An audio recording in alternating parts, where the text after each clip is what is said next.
Fish and chips. Fish and chips, they're a British staple, loved by locals and tourists alike. But finding a good chippy in London, in central London, is surprisingly difficult. According to this Eater article, there are over a handful of places in central London that serve truly great fish and chips. Maybe Londoners rarely crave one of their most classic dishes. As Americans in London, did you have fun in London? Yeah. You want to go back to London?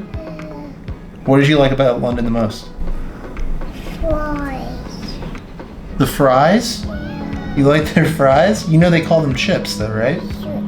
Chips? As Americans in London, we decided to take matters into our own hands and try out 5 different fish and chips dishes. 3 of them were from the classic chippies, and 2 were from more traditional British brasseries or pubs. To assess each dish, we came up with a rubric. That's based on the quality of the batter and breading, the quality of the fish, the quality of the accompaniments like mushy peas, the chips themselves, the ambiance, and the customer service. First up was Poppies, a traditional chippy with 1950s style decor. The batter was crispy and the fish was fresh and flaky, solid 4 out of 5. Accompaniments, the chips or fries, they were a little under-seasoned, a little too thick for my taste. You also had to pay extra for the mushy peas, which I thought was pretty cheap of them. We ended up paying for the mushy peas, but unfortunately they were really watery. 2 out of 5 there. The ambiance was charming though. Retro decor, classic rock music playing in the background, and the customer service was really friendly and attentive. So overall, I would say 7 out of 10 for Poppies. It's a pretty decent chain. There's also a Soho location in London, and it's a great spot if you want a relatively inexpensive chippy experience in London. Next, we tried Shoreditch fish and chips. Did you like the fish and chips in Shoreditch?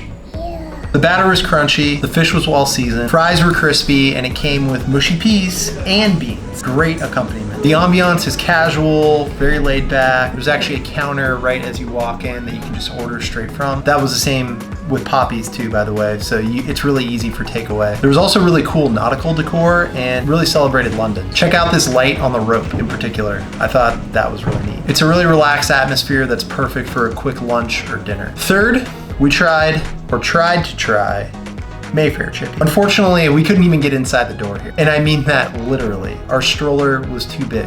I would have had to deconstruct the whole stroller. You didn't even have a skateboard on the stroller at that time. Like a Whole Foods. You want to ride the skateboard to Whole Foods? Yeah. If you want to see a skateboard video with this guy riding it on his stroller, you can click here.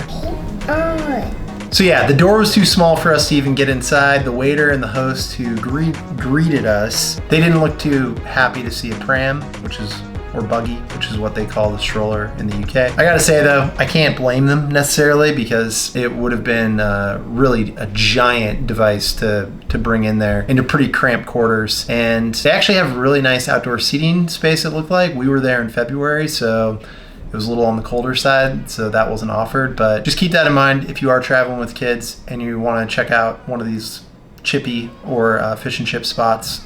It's probably not the best place unless you can sit outside, or unless you have a really small stroller, or you're going with a baby and no stroller. So unfortunately, I can't even really give this place a rating other than to say that it looked very sophisticated inside compared to the previous 2 chippies I just talked about, and they have really good reviews online too. But in the end, probably not the best place for kids. Fourth, we tried Tuttons in Covent Garden. So at this place, the batter was really crispy, flavorful, fresh. Fish was cooked to perfection. Fries were a little thick, which as I mentioned is not my favorite, but this is kind of the norm in the UK. But they were also perfectly seasoned. And the mushy peas were creamy, delicious, not too watery. Inside, the ambiance, elegant, sophisticated, classic brasserie style. One thing in particular that I liked was the red upholstered seating. That added a really nice touch. Also, they were really accommodating to us. They gave Sebastian pictures to color and crayons as well. Overall, a great experience in the heart of Covent Garden, right next to the London Transport Museum. You can see that video here. Finally, we tried the Ivy, right in the heart of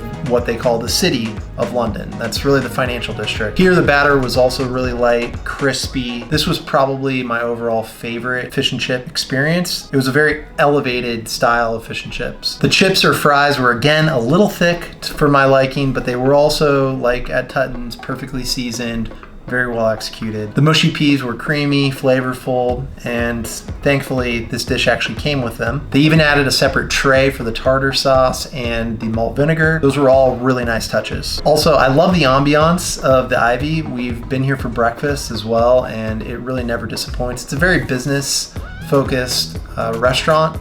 Most of the people are either coming right from work, or actually one of the more popular things is a breakfast meeting right before work at this place. There's also a beautiful garden setting here, which must be really nice in the spring or summertime. Did you like the ivy?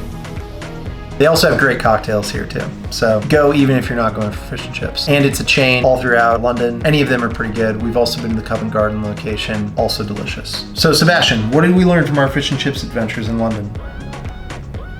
While it can be difficult to find a good chippy in central London, there are many great options available in the brasseries and pubs and some of the chippies that I highlighted throughout the city. Just be sure to do your research before you go. There are many pubs that, especially in the more touristy areas of like Leicester Square or Trafalgar Square, that will all put on their windows or plaques, best fish and chips in London. Do your research, don't always believe the signs. They might be hyping up their fish and chips just to attract tourists. All in all, we had a fantastic time trying out the 5 fish and chip spots that we did. I would say the Ivy was probably my favorite, with Shoreditch coming in second. We hope our rubric and analysis helped you and helped inform some of your decision making. And we hope it will help you find your own favorite spot in London for this classic British dish. Thanks for watching. Be sure to like, subscribe, and we'll see you on the next Bon Vivant adventure.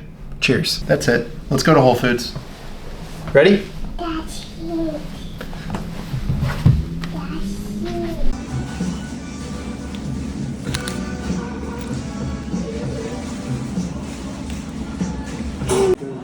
Cheers.